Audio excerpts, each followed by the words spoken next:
Well, now to today's match at Tynecastle. After all the doubt and speculation, the safety inspection was passed and the new main stand unveiled. A new era for a great old stadium, would it see a Hearts victory over Partick Thistle? Commentary comes from Liam McLeod.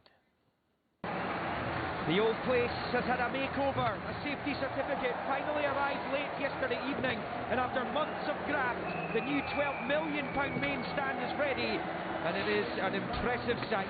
A real step forward for Heart of Midlothian, who bring back veteran Aaron Hughes today after becoming Britain's most capped defender during Northern Ireland's playoff heartbreaker. There's a welcome return for Doom as well in the middle. Chris Erskine returns from injury for the Jags, and he replaces Connor Salmon, who can't play against his parent club. Thistle haven't won here since 2014. Devine putting the pressure on Gonçalves. Edwards there too. A bit too much pressure on the Portuguese. And Hearts have a free kick in a very promising area. Lafferty and Gonçalves are over it. There's left for Isma. A comfortable save for Czerny.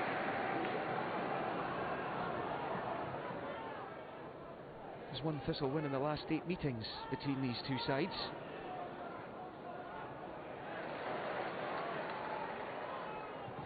And it comes from Brandon.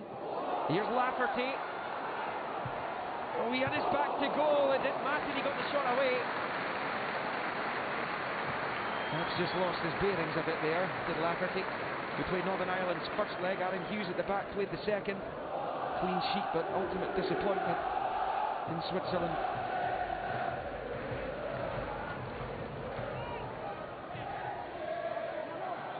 That's Berra's header.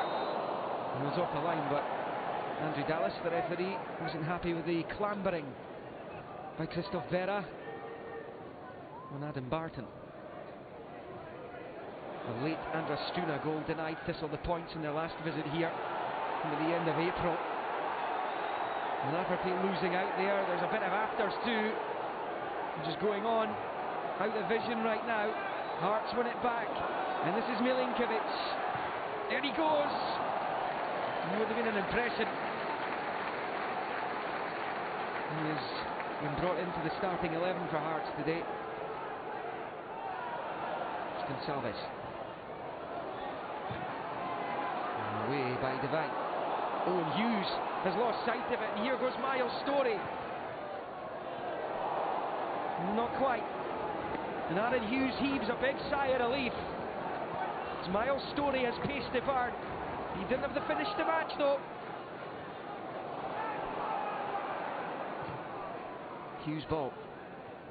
Hearts know a win would take them back into the top 6. Here's Arnaud Joum. The boost it is for them to have the Cameroonian back. It's Gonçalves. Oh, it's stretched into the far corner! And the new main stand sees its first Jan Tarts goal, scored by the man who scored the last one in front of the old Archibald League stand at the end of last season. And perhaps that is fitting, as Gonçalves scores a goal similar to the one he scored at Murrayfield against Kilmarnock. A couple of defeats across the railway at Murrayfield before returning to their spiritual home. There's a handball by Adam Barton, who has already been booked. Deliberate handball right in front of the referee, who clearly gave the free kick for that offence. Poor ball by Gonçalves. And Barton perhaps can feel a little fortunate that referee Dallas hasn't booked him for that one as well. In from Cowie. And Jags managed to spoon it away. That's Brandon. He's got it in for Gonçalves. Well, it's actually 3 defeats on the bounce for Hearts right now. Of course, lost the Edinburgh Derby across the city before the defeats to Rangers and Kilmarnock at the home of Scottish Rugby. Desperate for 3 points. Yeah, handball against Stockton. There was much dubiety about that. And towards the final 5 minutes of the game at Tynecastle, Thistle try and smell out a point. It is 1-1.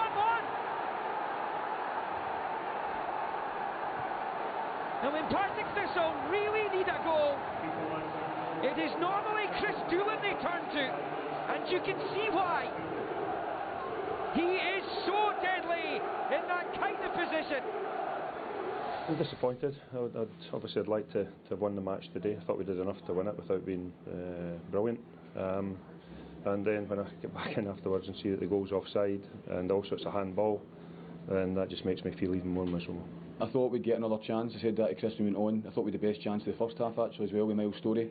Because our goalie, for all that Hearts was decent play, our goalkeeper didn't have a save to make. I felt his starting position, Thomas, was very good and cut a lot of things out. But we coped and kept him at arm's length for most of the game. Well, after all the build-up about this game, safety inspections, all the rest of it, Stephen, match itself was a bit of a damp squib. It was. I think the romantic notion of them returning to Tynecastle and everything being rosy, it kind of fell flat in its face a wee bit, and it was a missed chance for them to go 6th in the league if they'd won, and it was a pretty uninspiring performance for me. Yeah, we watched the match in here, Michael. It was pretty uninspiring. Then suddenly a goal for Hearts, but should it have stood?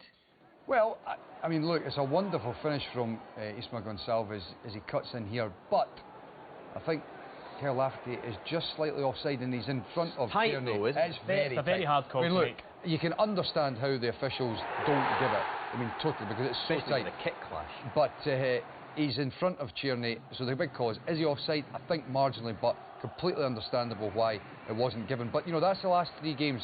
Yeah. Hearts' goals have come from moments of magic. You know, Lafferty's free kick, Gonçalves against Kilmarnock, and there again. It's not as if they're opening teams up and creating lots of chances, but they're scoring very good goals.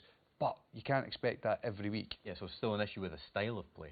Well, I mean, look, you know, the game was pretty poor. There's no doubt about that. And as Tomo says, everything's not going to just fix itself by going back. They've got a tremendous home, you know, Hearts. Let's talk about Hearts more in a second.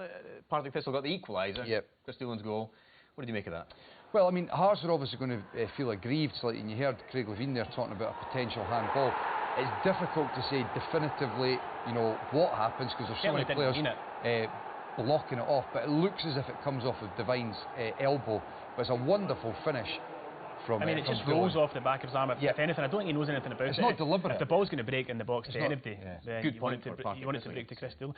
A great point for Partick Thistle. A much better point for them than it is for Hearts, certainly. Yeah, a string of matches now coming up at Tynecastle, obviously for Hearts, Michael, but no immediate bounce in terms of this Tynecastle effect that I suppose everybody at Hearts was looking for. Well, I mean, you would hope that you know, you get a number of games at home that things will pick up. But you know, I've said it before: if the football's so poor and you're not creating chances, then it could actually be the reverse, where there's a you know, a nervousness from the stands that feeds onto the park. You know, Hearts are not in a great position at the moment on the pitch. Off the park, things are going fantastic, but they need to get a better style and some more results on the pitch. I don't think I've ever experienced a week in Scottish football where so much attention is focused on safety inspections. But how much of a farce is this? Well, I mean, look, it seems as if it's ultimately been left up to the council and Hearts, who, for both of them, they're quite happy to leave it as long as possible. They want the game on. I think the league should have stepped in at some point and put a definitive timetable on it and said, if it's not ready by, you know, certain time, they were taking it into their own hands and controlling it, because it just seemed to drag on and on and on. And then not ideal as well today. Well, I mean, the game's gone ahead. It's, you know, 15 minutes late today as well. Well, yeah, 15 minutes late. But look, I think when you look at the bigger picture, it's a great stadium. The game's gone ahead. The game went ahead, yeah. And that's the most important thing. You were raging with the kick clash, though, weren't you? You mentioned that about why did Partick Thistle not play in yellow and red? Well, good question. Good point, yeah. Although you did say, why were they wearing? You misheard me, as usual, mischief maker. Michael, Stephen, thank you very much.